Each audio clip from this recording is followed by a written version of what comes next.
Hello everyone. आशा करता हूँ आप सब ठीक होंगे। तो जैसा कि आप लोग टॉपिक देख रहे हैं आधुनिक भारत का इतिहास, तो इस क्लास में हम जो है आधुनिक भारत के इतिहास को कवर करने का प्रयास करेंगे। जो आपके यूपीएससी प्री और मेंस दोनों के पॉइंट ऑफ व्यू से जो है इसको देखने का प्रयास करेंगे कि किस टाइप से प्री और मेंस में क्वेश्चन बन सकते हैं। अगर मैं बात करूँ आधुनिक भारत के इतिहास की, तो आधुनिक भारत के इतिहास को शुरू करने से पहले जो है मैं आपको भारत के इतिहास के बारे में कुछ बेसिक बातें हैं वो बता देता हूँ। जैसे यदि हम बात करें भारत के इतिहास की, तो भारत के इतिहास को हम 3 पार्ट में पढ़ते हैं। जैसे पहला है प्राचीन काल, दूसरा है मध्यकाल और तीसरा है आधुनिक काल।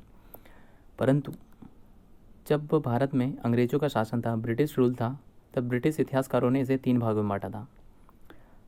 प्राचीन काल को कहा था हिंदू काल, मध्यकाल को कहा था मुस्लिम काल, और आधुनिक काल को कहा था ब्रिटिश काल। ठीक, अगर हम बात करें इसके विभाजन की, इसका विभाजन जो है वह निरंतरता के साथ व्यापक स्तर पर परिवर्तन के साथ हुआ है। ब्रिटिश इतिहासकारों ने इसे धर्म के आधार पर बांटा था, जैसे हिंदू काल, मुस्लिम काल और ब्रिटिश काल। परंतु इतिहास जो है वो किसी धर्म विशेष का नहीं होता है, इसलिए इसका विभाजन जो है वो निरंतरता के साथ व्यापक स्तर पर परिवर्तन पर हुआ है। अब ये परिवर्तन जो शब्द है इसका अर्थ है सामाजिक स्तर पर, आर्थिक स्तर पर, प्रशासनिक स्तर पर, धार्मिक स्तर पर और सांस्कृतिक स्तर पर। यदि आपको कहीं पर भी इन सारे क्षेत्रों पर व्यापक स्तर पर परिवर्तन दिखाई दे, वहाँ पर जो है इतिहास बदलता है। जैसे यदि आप प्राचीन काल से मध्यकाल और मध्यकाल से आधुनिक काल में यदि एंटर करते हो, तो इन सारे क्षेत्रों में आपको जो है व्यापक स्तर पर परिवर्तन दिखाई देगा। अगर इसको हम और अच्छे से समझें, तो आपने प्राचीन काल में पढ़ा होगा, प्राचीन काल में पढ़ते हैं हम लोग वैदिक काल।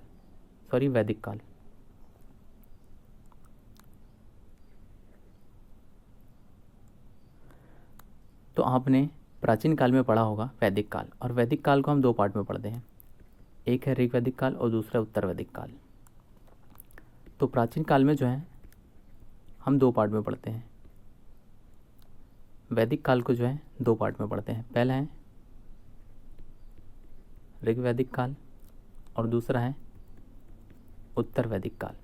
अब ऋग्वैदिक काल में जो है अर्थव्यवस्था का मुख्य आधार जो है वो था पशुपालन, परंतु उत्तर वैदिक काल में जो है अर्थव्यवस्था का मुख्य आधार था कृषि। अब इसमें जो परिवर्तन आपको देखने को मिला है, ये जो पशुपालन अर्थव्यवस्था का मुख्य आधार, इसमें पशुपालन था, लेकिन उत्तर वैदिक काल आते आते अर्थव्यवस्था का मुख्य आधार जो है वो कृषि हो गया। अब इसमें जो परिवर्तन हुआ है, तो इन सारे क्षेत्रों में भी आपको इन सारे क्षेत्रों में भी व्यापक स्तर पर परिवर्तन दिखाई देगा, और यहीं पर जो है इतिहास बदलेगा। ठीक, तो भारत के इतिहास का विभाजन जो है वो किस टाइप पर हुआ है वो मैंने आपको बता दिया। अब हम शुरुआत करते हैं आधुनिक भारत के इतिहास की।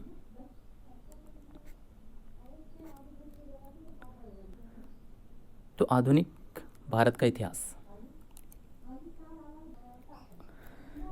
तो आधुनिक भारत के इतिहास को अगर मैं आपको शॉर्ट में बताऊं कि आधुनिक भारत का इतिहास जो है वो है क्या, तो आधुनिक भारत की शुरुआत जो होती है वो होती है भारत में यूरोपियन के आगमन से।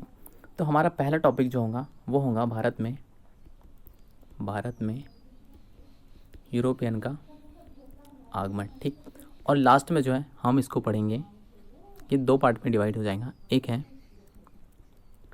भारत का विभाजन और दूसरा होगा भारत की आज़ादी। ठीक, तो हमें जो है आधुनिक भारत को इस टाइप से पढ़ना है कि आधुनिक भारत के इतिहास की जो शुरुआत है वो होती है भारत में यूरोपियन के आगमन से, और लास्ट का हमारा टॉपिक होगा भारत का विभाजन और भारत की आज़ादी। आज़ादी मतलब भारत पहले जो है किसी न किसी देश का गुलाम रहा होगा, और यहाँ पर गुलाम जो शब्द है इसका मतलब है उपनिवेश। ठीक, अब गुलाम रहा तो किस देश का? ब्रिटेन का। अब ब्रिटेन का गुलाम तो रहा, ठीक है, तो फिर बना कैसे? तो एक कंपनी आई थी जिसका नाम था ईस्ट इंडिया कंपनी, जो आई तो थी व्यापार करने, परंतु आगे चलकर ये एक पॉलिटिकल पावर बन जाती है। ठीक, उसके बाद जो है ये कंपनी ब्रिटेन की थी, और ब्रिटेन ने किस टाइप से जो है भारत में अपना राजनीतिक आधिपत्य स्थापित किया, हम उसको पढ़ने वाले हैं। तो क्या भारत में एक ही कंपनी आई और कंपनियां नहीं आई? तो भारत में और भी कंपनी आई, लेकिन उसमें जो इस्टेब्लिश हुई वो थी EIC कंपनी। और सबसे पहली कंपनी जो भारत में व्यापार करने आई वो थे पुर्तगाल। ठीक, तो आधुनिक भारत के इतिहास को हमें इस टाइप से पढ़ना है कि कैसे यूरोप से एक कंपनी जो है भारत में व्यापार करने आती है। सबसे पहली कंपनी, एक मिनट रुकना बस। तो सबसे पहली कंपनी जो भारत में व्यापार करने आई वो थे पुर्तगाली। और भी कंपनियां भारत में व्यापार करने आई, लेकिन उसमें से जो इस्टेब्लिश हुई वो थी east India company. East India company जो है वो 1600 में भारत में आती है और 1757 से जो है 1757 से प्लासी का युद्ध और 1764 का बक्सर के युद्ध के बाद जो है ये पॉलिटिकल पावर बन जाती है। और ये कंपनी थी ब्रिटेन की। अब ये कंपनी ब्रिटेन की थी, तो ब्रिटेन ने किस प्रकार से भारत पे अपना राजनीतिक आधिपत्य स्थापित किया और उसके बाद कैसे हमने भारत की आज़ादी के लिए भारतीय राष्ट्रीय आंदोलन चलाया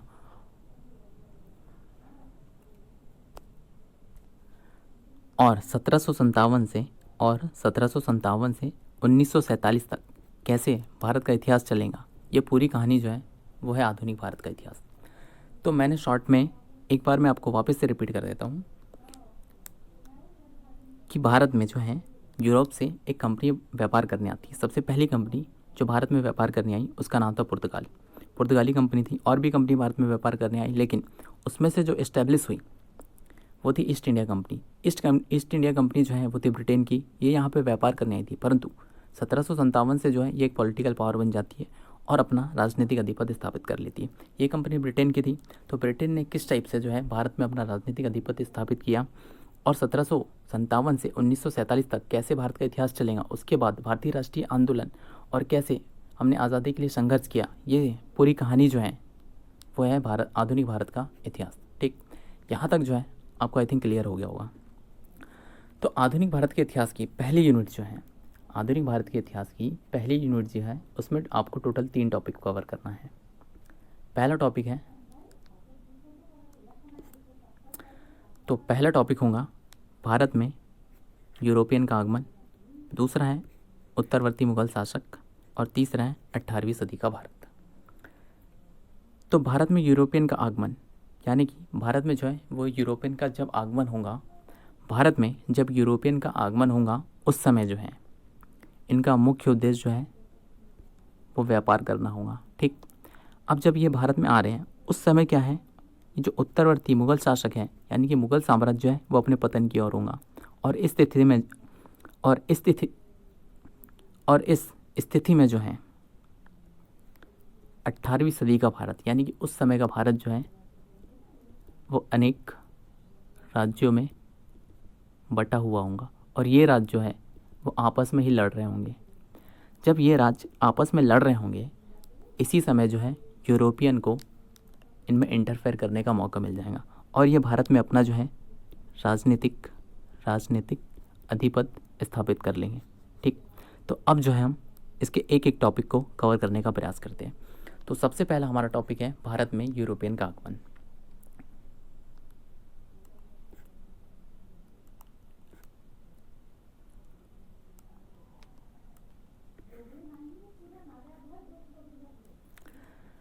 भारत में यूरोपियन का आगमन। अब एक सवाल ये है, क्या भारत में यूरोपियन पहली बार आ रहे हैं? तो आंसर है नहीं। और यहाँ पर ध्यान रखना, ये जो आगमन है यहाँ पर आगमन का संबंध है कि वो किस मार्ग से आ रहे हैं, और वो जो अब जो आगमन हो रहा है उनका हो रहा है समुद्र मार्ग से। ठीक, भारत और यूरोपियन का जो संबंध है वो प्राचीन काल से था, परंतु प्राचीन काल में क्या हुआ मैं आपको पहले क्या मैप में बता देता हूँ। एक मिनट देना मुझे बस।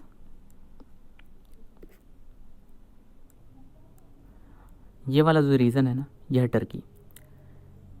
तो क्या हुआ, पहले जब यूरोपियन को भारत आना होता था तो वो इस रास्ते से यानी कि स्थल मार्ग से होते हुए भारत आते थे, परंतु 1453 ईस्वी में क्या हुआ, यहाँ पर जो है टर्की पे एक बहुत ही शक्तिशाली साम्राज्य ओटोमन साम्राज्य, ठीक, ओटोमन साम्राज्य जो है, तो इस वाले एरिया में क्या हुआ 1453 ईस्वी में ओटोमन एम्पायर ने जो है यहाँ पर जो है अपना आधिपत्य स्थापित कर लिया। ऐसे में यूरोप से भारत आने वाला जो मार्ग है वो बंद हो गया। अब जब मार्ग बंद हो गया तो क्या हुआ, ये 15वीं शताब्दी थी लगभग, है ना। 15वीं शताब्दी में दुनिया की दो उभरती हुई शक्ति थी। एक थी पुर्तगाल, यहाँ आप देख सकते हैं यह वाला जो रीजन है यह पुर्तगाल और यह है स्पेन। अब जब ये वाला क्षेत्र तो बंद हो गया, मतलब यहाँ पर तुर्की का, ओटोमन साम्राज्य का तुर्की पर जब आधिपत्य स्थापित हो गया तो ये जो व्यापार जो है बंद हो गया। ठीक, अब दो उभरती हुई शक्ति थी, एक थी पुर्तगाल और दूसरी थी स्पेन।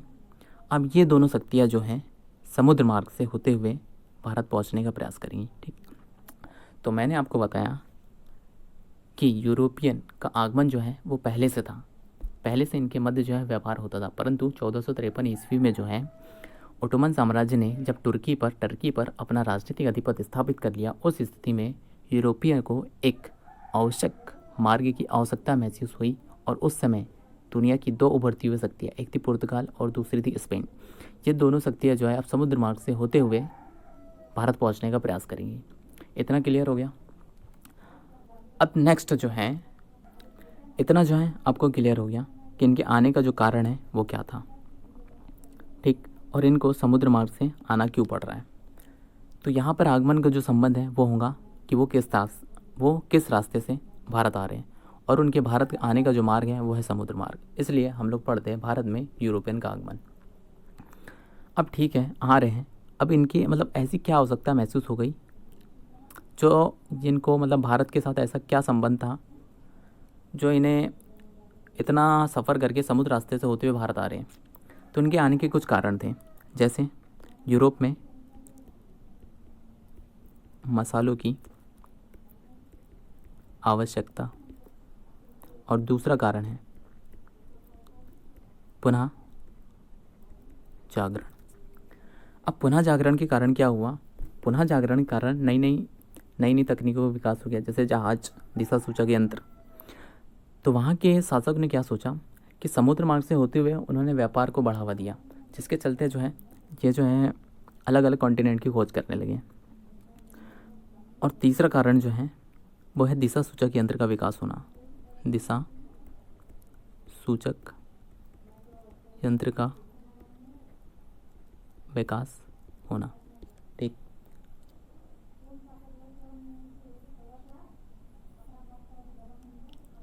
और इसका चौथा कारण जो होगा वो होगा जहाज़ों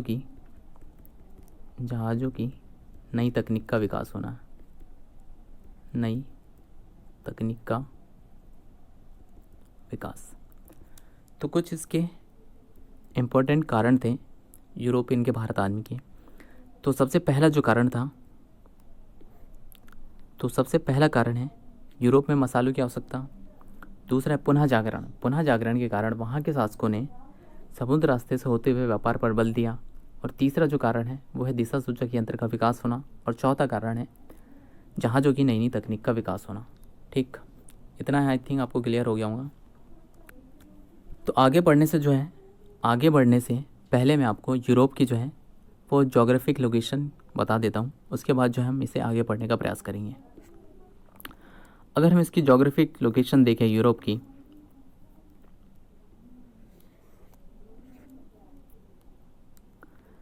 तो ये वाला जो एरिया देख रहे हैं आप, ये पूरा एरिया जो है यह है यूरोप। ठीक, और ये जो देश देख रहे हैं यहाँ यह पुर्तगाल और यह है स्पेन, और ये पूरा है अटलांटिक। और यहाँ जो छोटे छोटे आइलैंड आप देख रहे हैं यह है कैरिबियन आइलैंड, यह है नॉर्थ अमेरिका। ठीक, यह है साउथ अमेरिका कॉन्टिनेंट, और यह अफ्रीका, और यह है एशिया। और आप प्यारा भारत जो है यहाँ देख सकते हैं, यह है ऑस्ट्रेलिया। तो ये सब तो ठीक है। तो यूरोप जहाँ पर स्थित है इसकी लोकेशन लगभग हम लोग देख चुके हैं। अब क्या हुआ, अब जब यहाँ पर तुर्की पर ओटोमन साम्राज्य का आधिपत्य स्थापित हो गया तो दुनिया की दो उभरती हुई शक्ति थी, एक थी पुर्तगाल और दूसरी स्पेन। अब ये दोनों जो हैं भारत में समुद्र रास्ते से होते हुए भारत आने का प्रयास करेंगे। इस रास्ते से होते हुए जो है वो भारत आने का प्रयास करेंगे। बहुत से नाविक जो हैं पुर्तगाल और स्पेन से भारत आने का प्रयास करते हैं, परंतु इसी क्रम में इनके नाविक के आने के क्रम में जो है हमें महत्वपूर्ण 3 नाम याद रखने हैं। अब ये 3 नाम कौन कौन से हैं? तो सबसे पहला नाम आपको याद रखना है बार्थोलोम्यू डियाज, ठीक। और दूसरा नाम याद रखना है आपको कोलंबस। और तीसरा जो नाम है वह Vasco D gamma, Vasco D gamma. तो यूरोप से भारत आने के लिए आपको मुख्य सर्वप्रथम 3 नाम याद रखने हैं। पहला आपको नाम याद रखना है बार्थोलोम्यू डियाज का, दूसरा है कोलंबस और तीसरा है वास्को डी गामा। अब हम जो है इसको एक एक करके पढ़ने का प्रयास करते हैं। सबसे पहले हम लोग कवर करेंगे बार्थोलोम्यू डियाज को।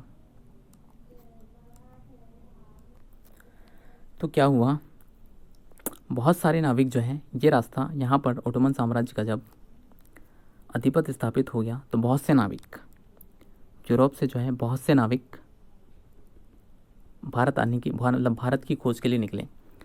यूरोप से बहुत से नाविक भारत की खोज करने के लिए समुद्र रास्ते से भारत की खोज करने के लिए यूरोप से निकलते हैं, परंतु जैसे ही वो अफ्रीका के पश्चिमी तट पर पहुंचते हैं तो जैसा कि हम लोग जानते हैं अफ्रीका के पश्चिमी तट पर बहुत ही तेज पछुआ हवाएं चलती हैं, जैसे प्रचंड, पचासा,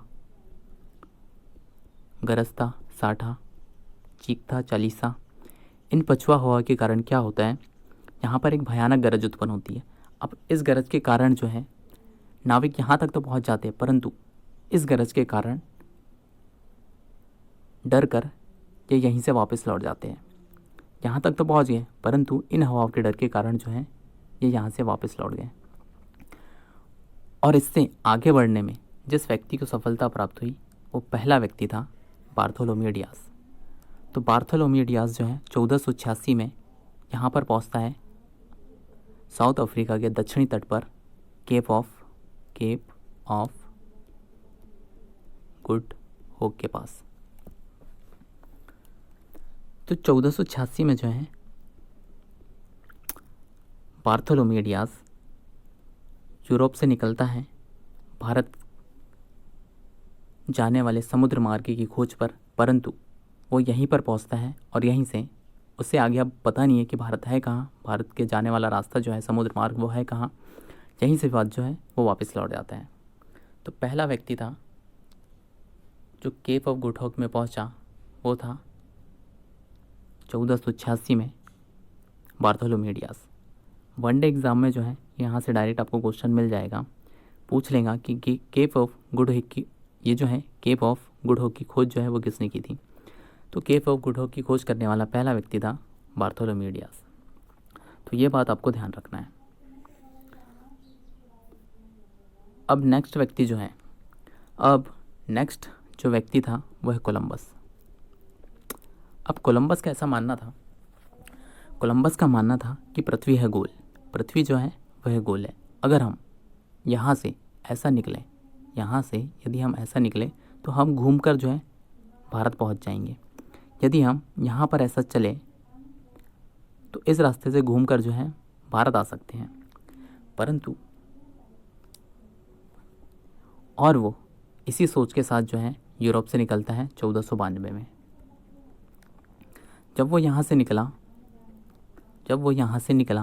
तो वो जो है इन वाले आइलैंड पर पहुँचा। वो यहाँ से ऐसे निकल के इस वाले आइलैंड पर पहुँचता है। एक बात ध्यान देना, कोलंबस जो है वो निकला था इंडिया की खोज करने, वो निकला था इंडिया जाने वाले समुद्र मार्ग की खोज करने, परंतु वो पहुँच कहाँ गया, इन आइलैंड पर। और ये आइलैंड जो है मैंने अभी आपको बताया यह है कैरिबियन आइलैंड। जब वो यहाँ पर पहुँचा इन आइलैंड में तो उसने जो है इसी को जो है वो इंडिया मान लिया, परंतु जब वो वहाँ पर उतरा तो देखा यहाँ जो है उसको मसाले मिले ही नहीं, यहाँ पर उसे जो है मसाले मिले ही नहीं।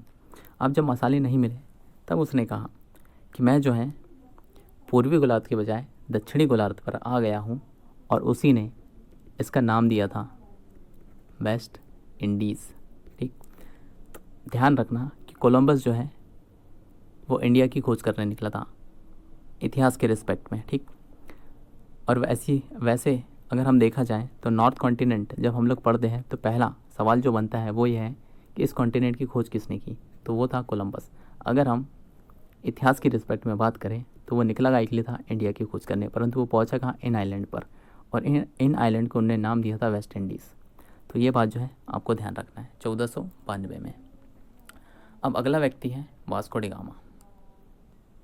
अब अगला व्यक्ति जो है वो है वास्को डी गामा। अब यहाँ से बहुत सारे नाविक निकले, ठीक, परंतु वो जो है भारत तक पहुँच नहीं पाए। और भारत तक पहुँचने में जिस व्यक्ति को सफलता प्राप्त हुई वो पहला व्यक्ति था Vasco D gamma. Vasco D gamma जो है यहाँ पर कालीकट में 1498 ईस्वी पर यहाँ कालीकट पे पहुँचता है। और इस समय यहाँ का जो शासक था वो था जमूरीन, वहाँ का शासक था जमूरीन। जमूरीन जो है वास्को डी गामा का बेहतरीन स्वागत करता है। एक बात ध्यान रखना, जब वो केप ऑफ गुड होप पर पहुँचता है, यहाँ से यूरोप से निकलते हुए केप ऑफ गुड होप में पहुँचा, तो यहाँ पर उसे एक व्यापारी ने मदद की भारत पहुँचने के लिए, और उस व्यापारी का नाम था अब्दुल माजिद। ये एक गुजराती व्यापारी था। तो ये बात आपको ध्यान रखना है कि भारत पहुँचने में वास्को डी गामा की जिसने मदद की थी वो व्यक्ति था अब्दुल माजिद, और ये गुजरात का था, गुजरात का व्यापारी था। ठीक, जब वो 1498 में यहाँ पर पहुँचा तो यहाँ के शासक जमूरीन ने उसका बेहतरीन स्वागत किया। उसे बताया कि वो जो है यहाँ पर मसाले लेने आया है। और जब वो यहाँ से लौटा, उसकी कुल यात्रा में जो है ना वो 90 डेज का टाइम लगा था। 90 दिन में जो है वो यहाँ पर पहुँचा था। और जब ये वहाँ से वापस लौटा ना, तो अपने साथ जो है पूरा जहाज़ भर के मसाले लेकर गया। अपने साथ वास्को डी गामा जो है पूरा जहाज़ भर के ले गया, यहाँ से जहाज़ भर के यूरोप लेकर गया मसाले। और उसकी कुल यात्रा में जो है वो 90 डेज़ का टाइम लगा था। और जितना खर्चा उसके आने जाने में लगा उससे 60 गुना आप समझ सकते हो, 60 गुना, उससे 60 गुना उसको मुनाफा हुआ मसाले बेचकर। अब ये बात जो है, ये बात जाकर उसने अपने प्रिंस हेनरी द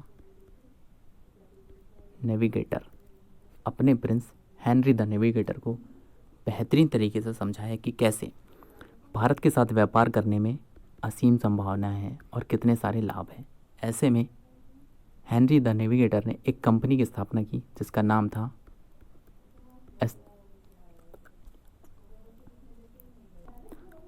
उस कंपनी का नाम था, पुर्तगाल की कंपनी थी वो।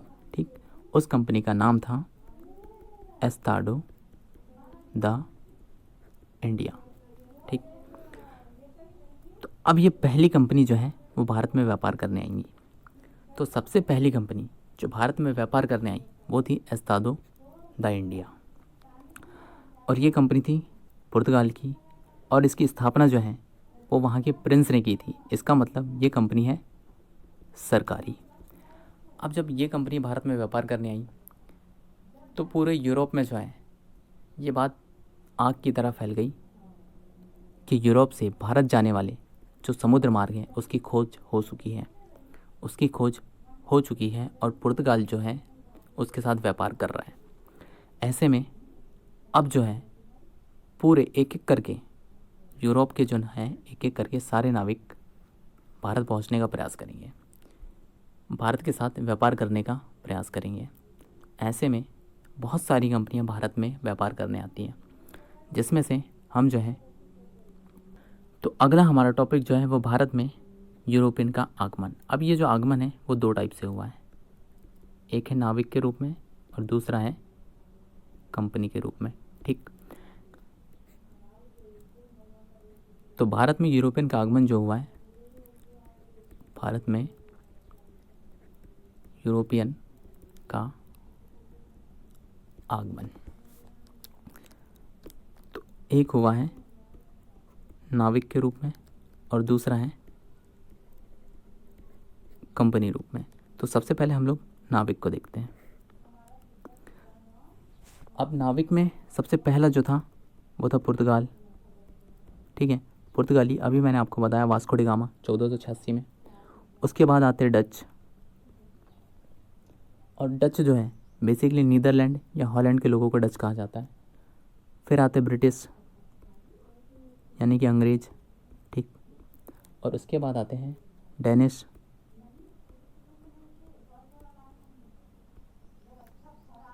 फिर थे फ्रेंच, फिर इसके बाद आते हैं फ्रेंच, और आखिरी में आते हैं स्वीडिश।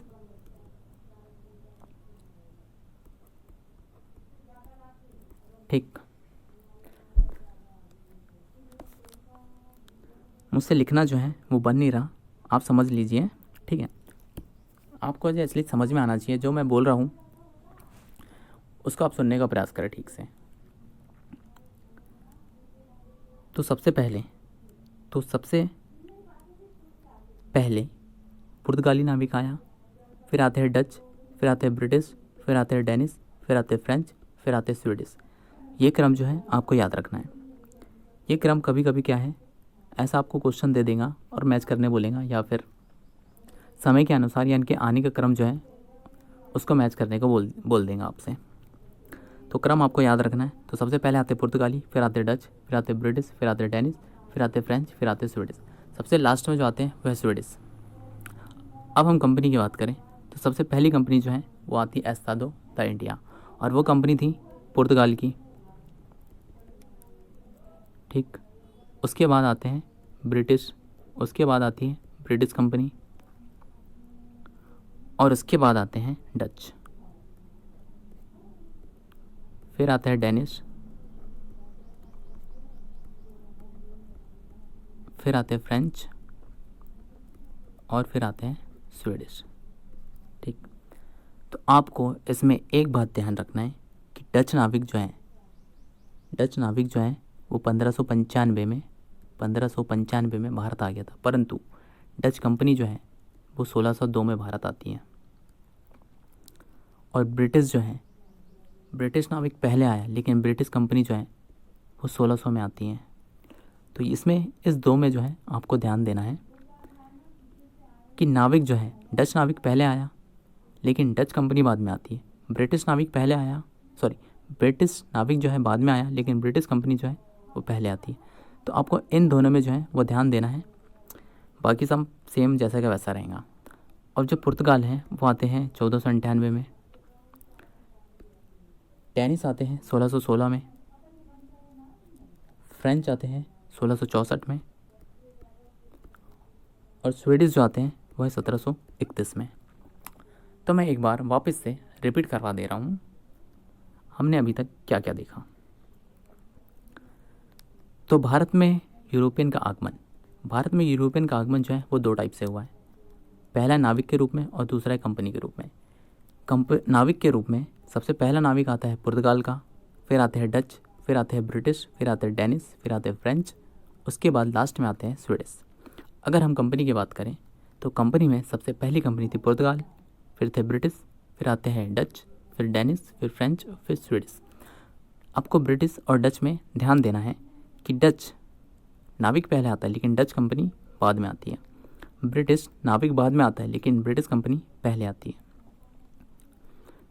तो ये जो है आपको क्रम याद रखना है, और इनका साथ जो है डेट भी याद रखना है कि पुर्तगाल जो है वो 1498 में, ब्रिटिश कंपनी आती है 1600 में, डच कंपनी आती है 1602 में, डेनिश आती है 1616 में, और फ्रेंच आती है 1664 में, और स्वीडिश आती है 1761 में। तो आई थिंक आपको इतना क्लियर हो चुका होगा। अब हम नेक्स्ट आगे की तरफ बढ़ते हैं।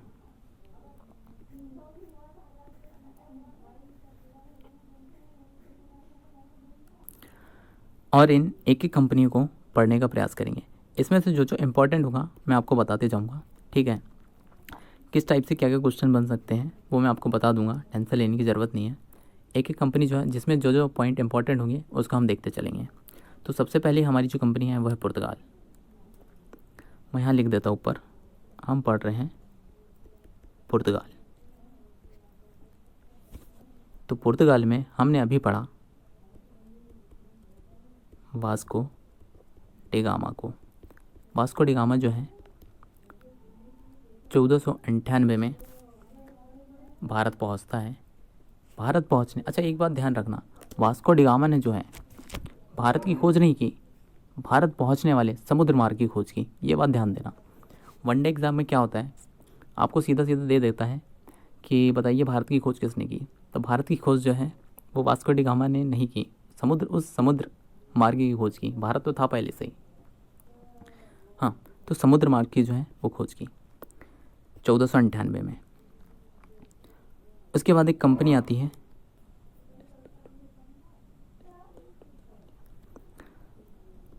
एस्ताडो द इंडिया, ठीक। अब ये कंपनी आती है भारत में और इसकी पहली फैक्ट्री जो है वो खुलती है 1503 में कोच्चि में।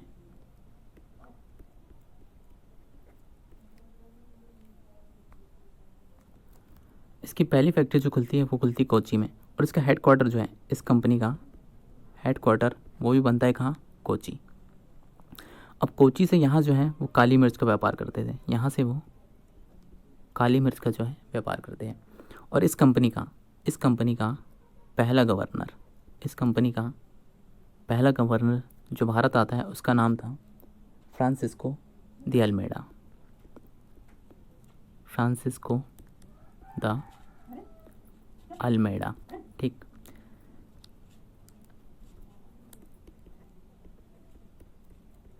फ्रांसिस्को द अल्मेडा, इसका कार्यकाल है 1505 से 1509 तक। फ्रांसिस्को दी अल्मेडा से आपको परीक्षा के पॉइंट ऑफ व्यू से एक बात ध्यान रखना है कि ब्लू वाटर पॉलिसी क्या है। ब्लू वाटर पॉलिसी की अगर हम देखें कि ब्लू वाटर पॉलिसी जो है वो क्या है, तो यहाँ जो आप देख रहे हैं यह है प्यारा भारत, ठीक। यह है प्यारा भारत, यह है अरब सागर, यह है बंगाल की खाड़ी। खासकर अरब सागर में उस समय क्या हुआ कि नौसेना जो है वो पुर्तगालियों के पास थी। भारत में जो नौसेना थी नहीं, तो पुर्तगाली जो है खासकर अरब सागर इस वाले रीजन पर जो है अपना आधिपत्य स्थापित करना चाहते थे, अपना जो है नियंत्रण करना चाहते हैं समुद्र में इस वाले क्षेत्र पर। और भारत के साथ व्यापार का जो संबंध है वो केवल पुर्तगालियों तक सीमित रहे। इसलिए उन्होंने समुद्र पे अपना नियंत्रण स्थापित करने के लिए जिस पॉलिसी को अपनाया उसका नाम है ब्लू वाटर पॉलिसी, ठीक। ये याद रहेगा कि यहाँ पर अरब सागर पर नियंत्रण करने के लिए और भारत के साथ केवल पुर्तगालियों के व्यापार को सीमित करने के लिए जिस पॉलिसी को उन्होंने अपनाया उसे कहते हैं ब्लू वाटर पॉलिसी। ये बात आपको जो है ध्यान रखना है। इसके बाद तो सबसे पहला जो गवर्नर पुर्तगाली कंपनी का भारत में आता है उसका नाम था फ्रांसिस्को द अल्मेडा, ठीक। इसका कार्यकाल है 1505 से 1509 तक। इसके कार्यकाल में एक बात ध्यान रखनी है कि ब्लू वाटर पॉलिसी क्या है, ठीक। अब इसके बाद जो अगला गवर्नर भारत में आता है उसका नाम है अल्फांसो डी अल्बुकर्क।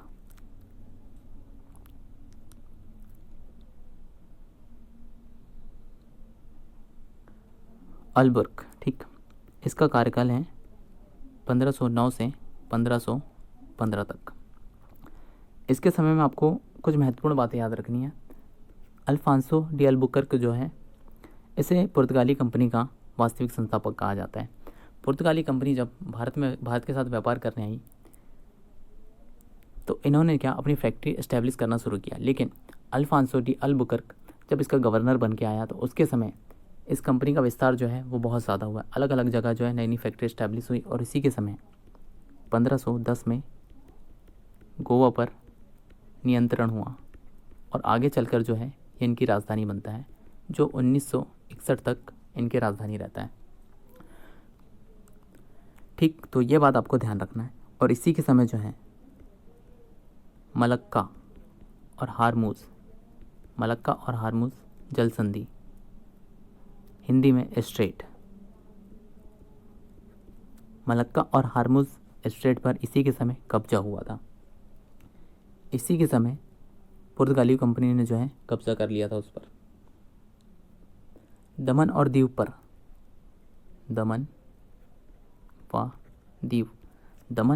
पर भी जो है अपनी नई फैक्ट्री एस्टैब्लिश की। एक पॉइंट और ध्यान रखना है कि इसने जो है अपने अधिकारियों को, मतलब पुर्तगाली जो अधिकारी थे, उन्हें भारतीय महिलाओं के साथ शादी करने, यानी कि विवाह करने के लिए प्रेरित किया। ठीक, तो ये कुछ पॉइंट है आपको ध्यान रखना है। और इसके 1500 लगभग 28 और 29 के समय नीनो डी कुन्हा गवर्नर आता है। इसके समय आपको एक बात ध्यान रखना है, इसके समय गोवा जो है इसकी राजधानी बन जाता है। पुर्तगाली कंपनी की राजधानी जो है वो गोवा बन जाती है। और 1961 तक जब पुर्तगाली भारत छोड़ के जाते हैं तो उसकी लास्ट तक उनकी राजधानी रहती है गोवा। तो ये कुछ पॉइंट थे पुर्तगाली कंपनी से, आपको ध्यान रखना है।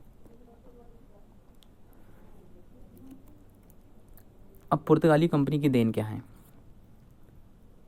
पुर्तगाली कंपनी की भारत को देन क्या है?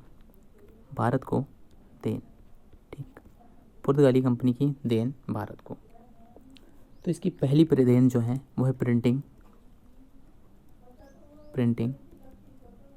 प्रेस की स्थापना।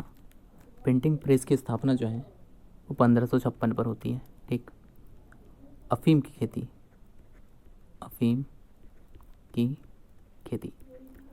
खेती जो है भारत में पुर्तगालियों ने करना शुरू किया। जहाज की नई तकनीक का निर्माण,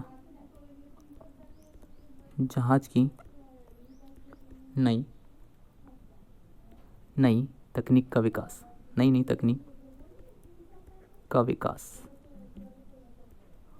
एक और है, एक स्थापत्य कला है, आर्किटेक्चर आप कह सकते हैं, गॉथिक स्थापत्य कला। आपको गोवा में जो है ये स्थापित कला देखने को मिल जाएंगी। तो ये कुछ पॉइंट थे पुर्तगाली कंपनी से आपको ध्यान रखना है। पहला है प्रिंटिंग प्रेस की स्थापना 1556 में, अफीम की खेती, जहाज़ की नई तकनीक का विकास किया और गॉथिक स्थापित कला। एक बात और ध्यान रखना कि पुर्तगाली कंपनी की खिड़की जो है, पुर्तगाली कंपनी की खिड़की जो है वो गोवा को कहा जाता है, क्योंकि ज़्यादातर इफेक्ट जो है वहाँ पे आपको पुर्तगाली को देखने को मिलेगा। और बहुत लंबे समय तक जो है पुर्तगाली गोवा पर जो रहते हैं और उनकी स्थापत्य कला जो है आपको वहाँ पर देखने को मिलती है। उसी में से एक है गॉथिक स्थापत्य कला जो आपको गोवा में देखने को मिल जाएगी। तो पुर्तगाली कंपनी की खिड़की जो है वो गोवा को कहा जाता है। ठीक, अब इसके पतन का कारण। तो अगला नेक्स्ट पॉइंट जो हमारा है वो है पतन के कारण।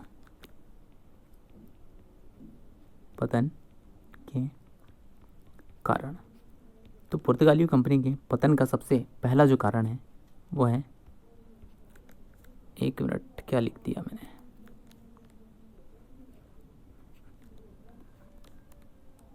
तो पुर्तगाली कंपनी के पतन का जो कारण है वो है इसका सरकारी कंपनी होना।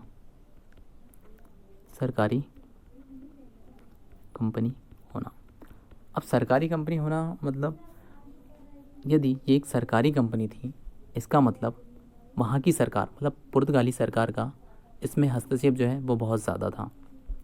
जिस वजह से हस्तक्षेप यदि ज़्यादा होगा तो इसके कर्मचारी जो हैं वो ठीक से काम नहीं कर पाएंगे और इनके कर्मचारियों का भ्रष्टाचार में लिप्त होना इसका महत्वपूर्ण पतन का कारण था। एक कारण और था इसका, पुर्तगाली कंपनी को नया विकल्प मिलना, पुर्तगाल को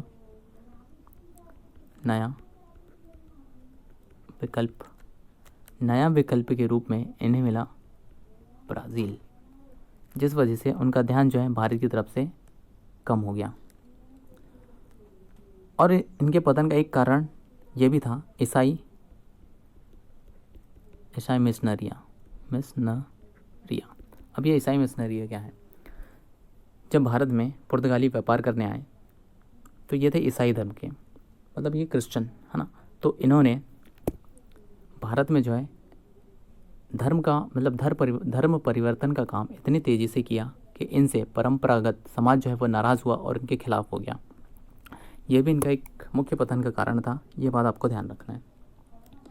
और एक था कार्टज आर्मेडा। अभी मैं आपको बता दूंगा कि कार्टज आर्मेडा जो है वो क्या था, मैंने अभी आपको बताया नहीं। इनका एक पतन का कारण जो है वो कार्टज आर्मेडा भी था।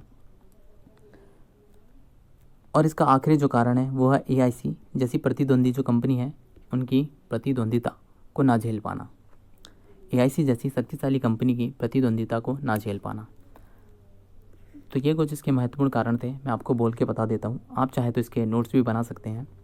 सबसे पहला, इसकी सरकारी कंपनी होना। सरकारी कंपनी होने की वजह से इस कंपनी में सरकार का हस्तक्षेप जो है वो ज़्यादा होना और इनके कर्मचारियों का भ्रष्टाचार में लिप्त होना। दूसरा इसका कारण है पुर्तगालियों का नया विकल्प मिलना और नए विकल्प के रूप में इन्हें ब्राज़ील मिला। और तीसरा कारण है ईसाई मिशनरियाँ। ईसाई मिशनरियों ने भारत में धर्म परिवर्तन का काम इतने तेज़ी से किया कि इनसे परंपरागत समाज जो है वह नाराज़ हुआ और इनके खिलाफ हो गया। और तीसरा इसका कारण है कार्टज आर्मेडा, AIC जैसी शक्तिशाली कंपनी की प्रतिद्वंदिता को ना झेल पाना। तो ये कुछ इसके इम्पोर्टेंट कारण थे।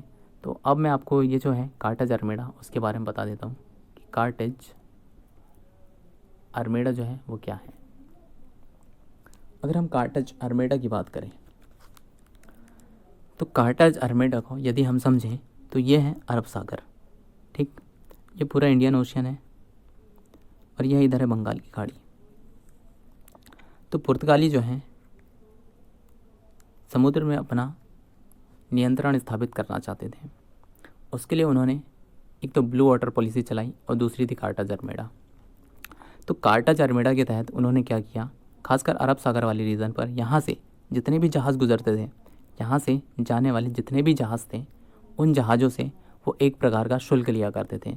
उस शुल्क को कहते थे, ये जो शुल्क था उसे कहते थे कार्टज। और ये जो पूरी व्यवस्था थी, इस पूरी व्यवस्था को कार्टज आर्मेडा, इस पूरी व्यवस्था को जो है वो कार्टज आर्मेडा कहते थे, ठीक। अब जब ये यहाँ से गुजरने वाले जहाज़ों से शुल्क लिया करते थे, बेवजह ही शुल्क लेते थे, ठीक, क्योंकि वो जो है यहाँ पर अपना नियंत्रण स्थापित करना चाहते थे। जब वो यहाँ से गुजरने वाले जहाज़ों से एक प्रकार का शुल्क लिया करते थे, ऐसे में ये यहाँ से गुजरने वाले जो भी जहाज़ है, जिस देश के भी जहाज़ है, वो जो है इन्हें अपना दुश्मन मान लेंगे। और ये इनके पतन का एक महत्वपूर्ण भी कारण था। तो ये बात आपको ध्यान रखना है कि कार्टज आर्मेडा जो है वो क्या है। कार्टज आर्मेडा पुर्तगाली जो है खासकर अरब सागर से गुजरने वाले जहाज़ों से एक प्रकार का शुल्क लिया करते थे, जिसे वे कार्टज कहते थे, और ये पूरी व्यवस्था को कार्टज आर्मेडा कहते हैं, ठीक। तो ये बात आपको ध्यान रखना है। हम जो हैं पुर्तगाल को लगभग कंप्लीट कर चुके हैं। इससे जो भी क्वेश्चन आपके इम्पोर्टेंट हो सकते थे, मैंने आपको सभी बताने का प्रयास किया है। आप जो है इसको अच्छे से रिवाइज करिए। और अगला हमारी कंपनी जो होगी वो होगी अंग्रेज, यानी कि British company EIC, east India company. कल हम जो है इस कंपनी को पढ़ने का प्रयास करेंगे। तब तक के लिए आप इसको अच्छे से रिवाइज करिए, अपना ध्यान रखिए। Okay, bye bye.